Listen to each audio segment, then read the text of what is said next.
Assalamualaikum warahmatullahi wabarakatuh. Saya Arik Mazin, perwakil dari kelompok 4, ingin mempresentasikan proyek SPP di SMK Menuntut Quran. Di proyek ini, saya mendapatkan bagian front-end developer.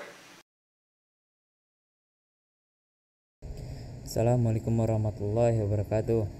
Di sini saya akan mempresentasikan proyek SPP di SMK Menuntut Quran. Ada beberapa fitur yang sudah saya buat. Fitur yang pertama, saya membuat list nama-nama santri. Yang kedua, saya membuat search nama-nama santri.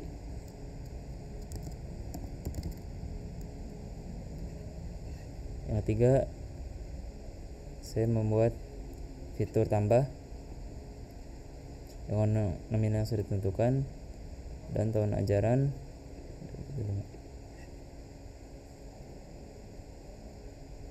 Mungkin tahun sudah terdaftar, coba saya ganti yang lain. Nah, berhasil ditambahkan. Selanjutnya bisa lihat detail, di mana saya membuat beberapa fitur di sini. Yang pertama dari rekap laporan, filter, dan ubah status pembayaran. Di sini saya contohkan di tahun 2006-2007. Di sini saya bisa mengubah status sudah bayar atau belum bayar. Ketika saya sudah bayar dan klik simpan.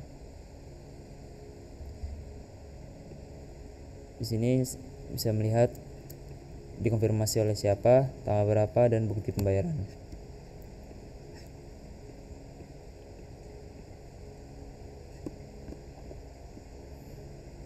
Kemudian di sini ada filter tahun ajaran.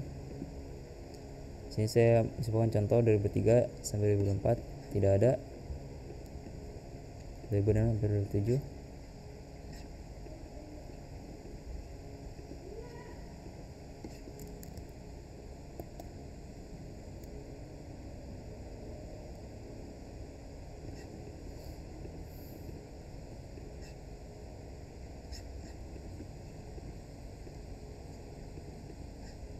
Nah, sudah ada.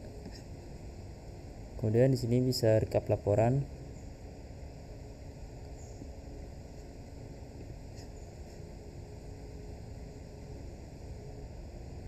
Merekap pembayaran laporan SPP. Dan kemudian saya membuat fitur filter search yang sudah ada, masih alumni atau belum.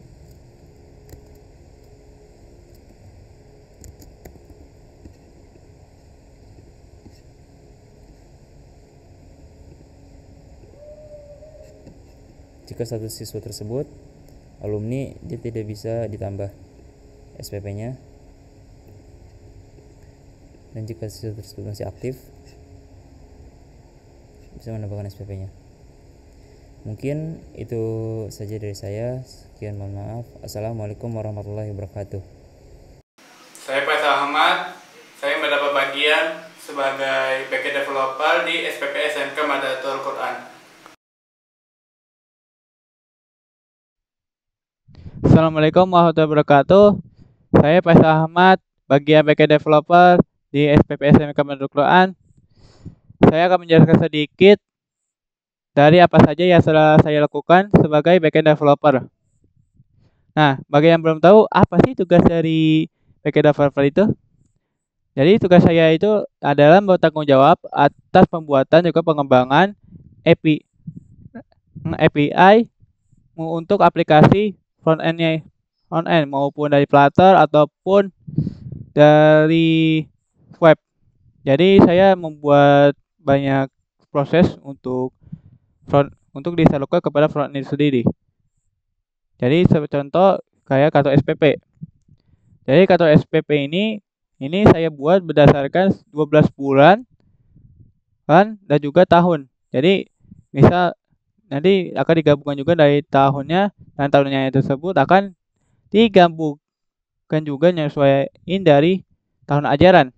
Misal, nah dari sini saya mengurutkan dari Juli sampai Juni. Loh, kok Juni sampai Juli? Kenapa ada Januari aja? Karena kalau misalnya dari Januari, maka nanti tidak menyesuaikan dengan tahunnya, yang mana nanti yang ada harus menyesuaikan, tidak sesuai dengan tahun ajaran. Jadi harus disesuaikan. Misalnya Juli sampai Desember dari semester 1 nanti akan dikasih tahun seperti tahun 2024. Jadi menyesuaikan tahun ajaran 2024-2025. Sisanya dari Januari sampai Juni itu akan menyesuaikan dari 2025. Dari tahun selanjutnya. Nah, itu akan seperti itu.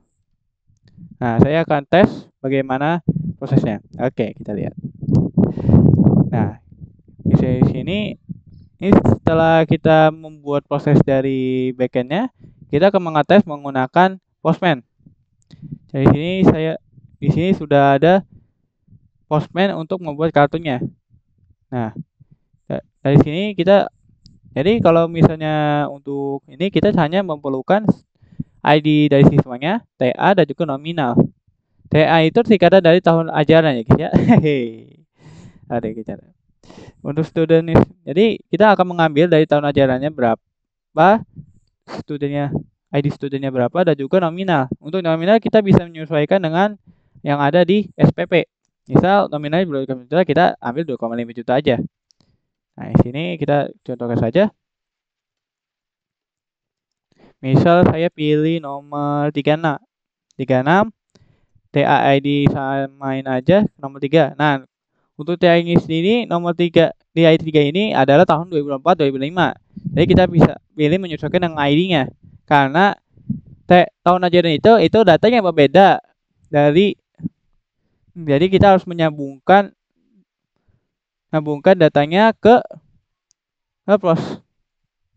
pembayaran, pembayaran. Jadi harus disesuaikan dengan, jadi kita harus menggunakan ID, nggak bisa menggunakan string biasa. 2.500.000. Oke, kita tes ya. Bismillahirrahmanirrahim.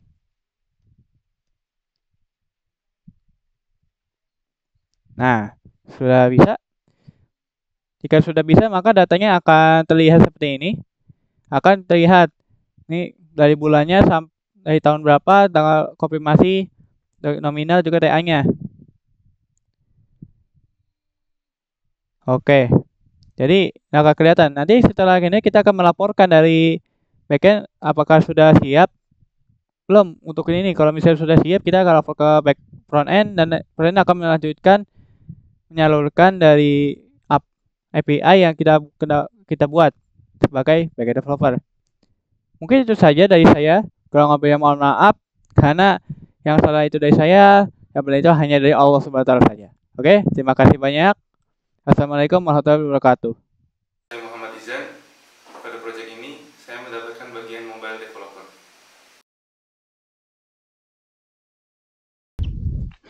Baik, di sini saya akan menjelaskan tentang aplikasi pembayaran SPP. Yang pertama, fitur pertama yaitu ketika wali santri membuka aplikasi ini pada fitur SPP, sudah terlihat yang belum terbayar berapa dan yang sudah terbayar berapa. Yang selanjutnya adalah riwayat pembayaran yang sudah dibayarkan. Wali santri bisa melihat pada bulan apa, tahun ajaran berapa, dan statusnya sudah disetujui atau sedang diproses atau pembayaran ditolak. Dan yang selanjutnya sama seperti yang tadi, riwayat pembayaran, tapi yang ini yang belum terbayarkan. Pada bulan apa, tahun ajaran berapa, dan wali santri bisa setelah membayar SPP, wali santri bisa mengupload bukti pembayarannya pada fitur yang ini. Saya rasa itu saja dari saya. Assalamualaikum warahmatullahi wabarakatuh.